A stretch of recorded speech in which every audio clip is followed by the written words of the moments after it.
Video में मैं आपको बताने जा रहा हूँ कि जिस व्यक्ति के ऊपर किसी देवी या देवता की सवारी आती है, उनको ऐसा लगता है कि मैं खुद यहाँ पर बैठा हुआ हूँ, मैं खुद बोल रहा हूँ। उन्हें ऐसा लगता है कि वो तो हैं। वो जब सवारी आती है उनके ऊपर तो उनको होश रहता है, और जो वो बोलती है वो क्या बोलना होता है क्या नहीं बोलना होता है उनको समझ में नहीं आता। अब कोई पूछा लेना शुरू कर देता है तो उनको क्या बोलना चाहिए क्या नहीं बोलना चाहिए उनको समझ में नहीं आता, क्योंकि उनको ऐसा लगता है कि सवारी तो है पर मैं भी यहाँ पर हूँ, यानी मुझे भी होश होता है। तो क्या करें?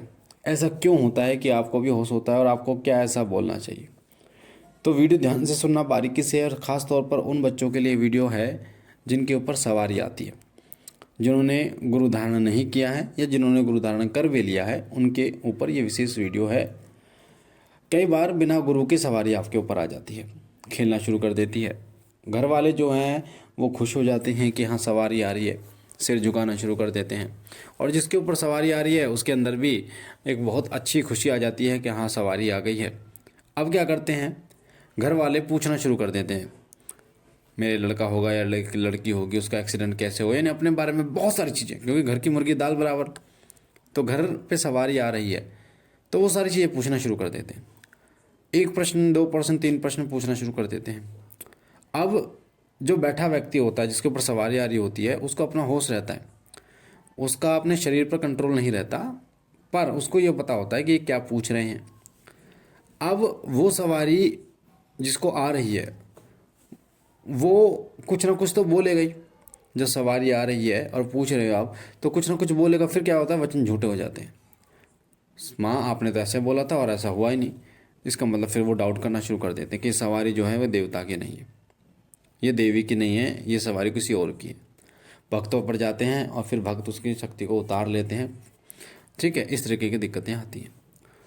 तो सबसे पहली बात तो मैं आपको ये बता दूं कि जब भी सवारी आपके ऊपर आती है, आपका गुरु कोई नहीं है, आपने सेवा की, प्रसन्न होकर किसी दूत की सवारी, माता की सवारी, बाबा की सवारी आपके ऊपर आ गई, तो सबसे पहली बात यह है कि कभी उससे पूछा ना लें। नाम पूछिए, कहाँ से आई है, धाम पूछिए, खुश है नहीं है ये पूछिए, पर पूछा ना लें। पूछा का मतलब होता है कि आप उनसे पूछना शुरू कर दें, और फिर क्या आपके सहारे फिर और अन्य लोग भी आना शुरू हो जाते हैं, और फिर वचन झूठे होते हैं। है तो वो शक्ति, पर शक्ति के वचन झूठे होते हैं, क्योंकि उस समय पर एक तो गुरु धारणा नहीं होता उस व्यक्ति का, तो गुरु के वचन नहीं चलते। दूसरी बात, उस व्यक्ति की वाणी सिद्ध नहीं होती। जब तक वाणी सिद्ध नहीं होती और गुरु नहीं होता तब तक वचन झूठे होते हैं। ठीक है, अभी आप बहुत से दरबार देते हैं, देखते होंगे, बहुत सारे दरबार है, सवारी आती है, पूछा दी जाती है, और जो पूछा दी जाती है वो करेक्ट दी जाती है बिल्कुल। सामने वाला व्यक्ति बोलता है कि हाँ जी ऐसा ऐसा है। तो ऐसा क्यों है? क्योंकि जिस व्यक्ति के ऊपर सवारी आती है, पहली बात तो वो गद्दी जब भी लगाता है जब उसके पास गुरु होता है, यानी गुरुमुख होता है व्यक्ति, तभी गद्दी लगाने की सोचता है, होता है। ठीक है, क्योंकि गद्दी के नियम होते हैं। जब गद्दी लगाई जाती है तो गद्दी के नियम होते हैं, पवित्रता का नियम होता है, शक्तियों को चलाने का नियम होता है। गद्दी लगाने से पहले भोग दिया जाता है, अलग अलग देवताओं का भोग होता है जो गद्दी पर स्थापित होते हैं। गद्दी पर जो व्यक्ति बैठा हुआ है किसी प्रकार का, उसको कोई शक्ति नुकसान ना करे, या अन्य व्यक्तियों को कोई चीज़ जो है वो नुकसान ना करे, इन सभी चीज़ों का ध्यान रखते हुए गद्दी दी जाती है, और गद्दी के पूर्ण नियम होते हैं। ऐसा नहीं होता कि कोई भी बैठ गया गद्दी पे।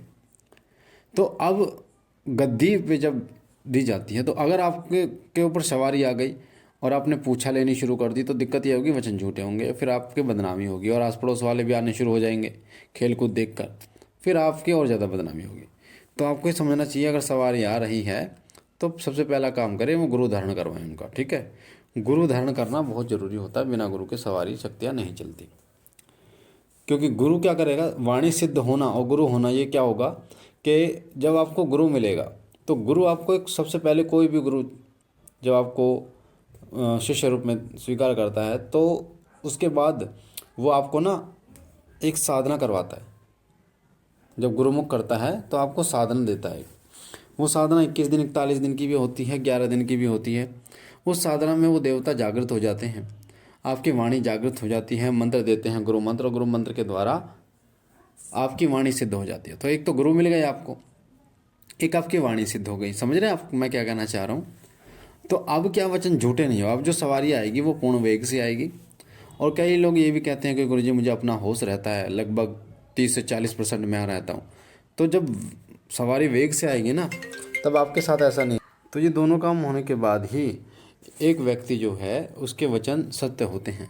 तब वो इस लायक होता है कि वो हाथ धूना लगा सकता है, वो लायक होता है तो गद्दी लगा सकता है, समाज कल्याण कर सकता है। नहीं तो जो गद्दी लगाने वाले व्यक्ति हैं फिर तो वो बदनाम हो जाते हैं। और जब वो सवारी गुरु के बाद आती है तो वो वेग से आती है। उस टाइम पर आपको 5 से 10% अपना होश रहता है। और आपको जो पहला अनुभव ये होता है कि आपका, कि अगर कोई व्यक्ति सामने वाला आपका सामने बैठा है, नाम आपने पूछा उससे, पिता का नाम, तो अपने आप ही आपके मन में ना ऐसा लगता है जैसे जैसे किसी बोतल को पानी में आप डुबोगे तो एकदम ऊपर आ जाएगी ना। ऐसे ही जब आपके ऊपर सवारी आती है तो सामने वाले के प्रति आपके मन में अपने आप ही शब्द निकलने शुरू हो जाते हैं, कहाँ से कौन आपको दिखाई देने शुरू हो जाते हैं। जैसे आपको अगर ये देखना है कि दिन हो रहा तो दिन होगा तो आपको उजाला दिखाई देगा, रात होगा तो मन मन में आप देखोगे अंधेरा दिखाई देगा। ठीक है, रोड अगर सुनसान होगा तो अंधेरा दिखाई देगा। ठीक है, तो ये चीज़ें होती हैं जो बहुत अनुभव वाली बात होती हैं।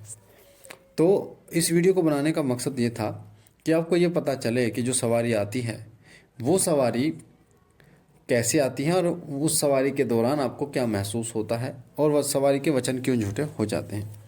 तो मुझे आशा है जानकारी आपको पसंद आई होगी। पहली बार चैनल पर हैं तो चैनल को लाइक कीजिए, शेयर कीजिए और शिव कृपा परिवार के साथ जुड़िए। बाकी आज 9 बजे मैं लाइव आ रहा हूँ। जितने बच्चे आ सकते हैं पूछा ले सकते हैं, कोई प्रश्न पूछना है तो पूछ सकते हैं। बाबा कृपा करे आप पर, आपके परिवार पर। बाकी आप इंस्टाग्राम अकाउंट से जुड़ सकते हैं, उसका लिंक डिस्क्रिप्शन में है। बाबा भोलेनाथ सब पर कृपा करें। ओम नमः शिवाय, ओम नमः शिवाय, ओम नमः शिवाय।